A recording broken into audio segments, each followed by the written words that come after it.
നമ്മളെല്ലാവരുടെയും വീട്ടിൽ ഫ്രിഡ്ജ് നമ്മൾ ക്ലീൻ ചെയ്യാറുണ്ടല്ലോ. ചില സമയത്ത് നന്നായിട്ട് തന്നെ അതിൽ അഴുക്കൊക്കെ പിടിക്കും. അപ്പോൾ ഈ ഫ്രിഡ്ജ് അത്യാവശ്യം നല്ല രീതിയിൽ പഴക്കമുള്ള ഫ്രിഡ്ജാണ്. ഏകദേശം ഒരു 20 വർഷമൊക്കെ പഴക്കമുണ്ട് കേട്ടോ.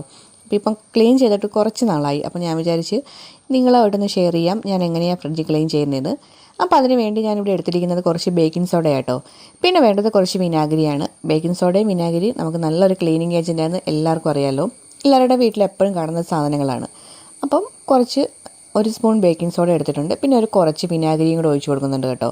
പിന്നെ നമുക്ക് ആവശ്യമായിട്ടുള്ള സാധനം നമ്മുടെ എല്ലാവരുടെയും വീട്ടിലുണ്ടാവും, സോപ്പ് പൊടി.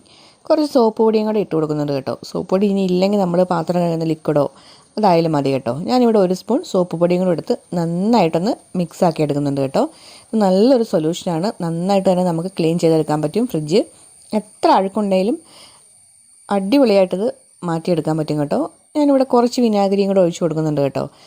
ചെറിയൊരു നല്ലൊരു പേസ്റ്റ് രൂപത്തിലാക്കി എടുക്കണം. ഒരുപാട് അങ്ങ് നീറ്റ് പോകണ്ട, ഒരു നല്ലൊരു പേസ്റ്റ് രൂപത്തിലാക്കി എടുക്കണം. ഇനി നമുക്ക് വേണ്ടത് ഒരു പഴയ ബ്രഷാട്ടോ. ഞാൻ പറഞ്ഞല്ലോ നല്ല രീതി ക്ലീൻ ചെയ്യാനുണ്ട്.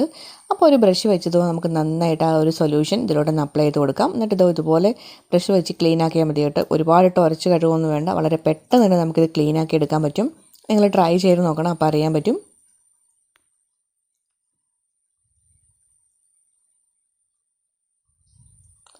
നമ്മളൊരു ഒരു 5 മിനിറ്റ് ഇത് ക്ലീൻ ആക്കി എടുക്കുമ്പോൾ തന്നെ അതിൻ്റെ കണ്ടോ അഴുക്കൊക്കെ നന്നായിട്ട് ഇളകി വരുന്നുണ്ട് കേട്ടോ. നമ്മുടെ ഈ ഫ്രിഡ്ജിൻ്റെ ഡോറിലുണ്ടാകുന്ന നന്നായിട്ട് ഈ ചെറിയ ചെറിയ കരിമ്പരുന്ന പോലെ ചെറിയ ചെറിയ അഴുക്കുകളൊക്കെ ഉണ്ടാവുമല്ലോ, നന്നായിട്ട് തന്നെ കറുത്തിരിക്കുമല്ലോ. അതൊക്കെ മാറാൻ നല്ലൊരു സാധനമായിട്ടോ ഈ ബേക്കിംഗ് സോഡയും വിനാഗിരിയും അതുപോലെ സോപ്പ് പൊടിയും ഇട്ട ഒരു സൊല്യൂഷൻ. നന്നായിട്ട് നമുക്കത് ക്ലീൻ ആക്കി എടുക്കാൻ പറ്റും.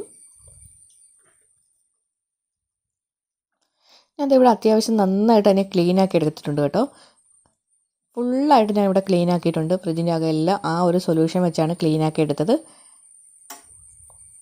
നിങ്ങൾ ട്രൈ ചെയ്ത് നോക്കണം കേട്ടോ. നന്നായിട്ട് തന്നെ നമുക്ക് ക്ലീൻ ആക്കി എടുക്കാൻ പറ്റും. ഒരുപാടിട്ട് ഉരച്ച് കഴുകുമൊന്നും വേണ്ട കേട്ടോ. ആ ബ്രഷ് വെച്ച് നമുക്ക് നന്നായിട്ടൊന്ന് ചെറുതായിട്ട് ഒന്ന് ക്ലീൻ ആക്കി കൊടുത്താൽ മതി. അവിടെ എല്ലാം നന്നായിട്ട് വൃത്തിയായി കിട്ടും. അതുപോലെ തന്നെ നമ്മൾ ഈ ഒരു സൊല്യൂഷൻ വെച്ച് നമ്മുടെ ഗ്യാസ് സ്റ്റൗവും ക്ലീൻ ആക്കുന്നുണ്ട് കേട്ടോ. ഇതിൻ്റെ അകത്തൊക്കെ നന്നായിട്ട് ഈ നമ്മൾ ഫുഡൊക്കെ ഉണ്ടാക്കി കഴിയുമ്പം ചോറും പാലൊക്കെ ആയാലും തിളച്ച് വീഴും കേട്ടോ. അപ്പം അത് മാറാൻ വേണ്ടി ഈ ഒരു സെയിം സൊല്യൂഷൻ തന്നെയാണ് കേട്ടോ ഞാനിവിടെ അപ്ലൈ ചെയ്ത് കൊടുക്കുന്നത്. അത് ഈ ഒരു ബ്രഷ് വെച്ച് നമുക്ക് നന്നായിട്ടൊന്ന് ഉരച്ച് കൊടുക്കാം.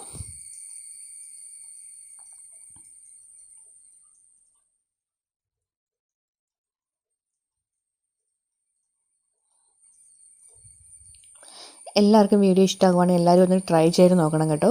പുതിയതായിട്ട് വീഡിയോ കാണുന്ന എല്ലാ കൂട്ടുകാരും ഒന്ന് സപ്പോർട്ട് ചെയ്യണേ. സബ്സ്ക്രൈബ് ചെയ്യണം, കമൻറ്റ് ചെയ്യണം.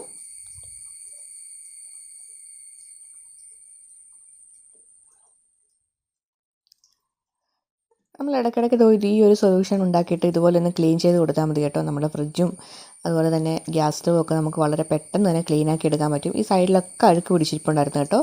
അപ്പോൾ ഞാനതെല്ലാം ഈ ഒരു സൊല്യൂഷൻ വെച്ച് ക്ലീൻ ആക്കി എടുത്തിട്ടുണ്ട്. അതിനുശേഷം നമുക്കൊരു നനഞ്ഞ ഒരു ചെറിയൊരു തുണി വെച്ച് നന്നായിട്ടൊന്ന് തുടച്ച് വൃത്തിയാക്കി എടുത്താൽ മതി കേട്ടോ.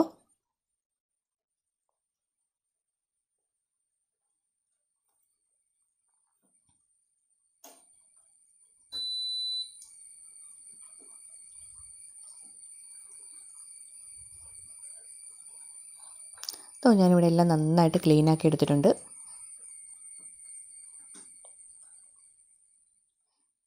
എല്ലാവർക്കും വീഡിയോ ഇഷ്ടമാകുവാണെങ്കിൽ എല്ലാവരും ഒന്ന് സപ്പോർട്ട് ചെയ്യണം.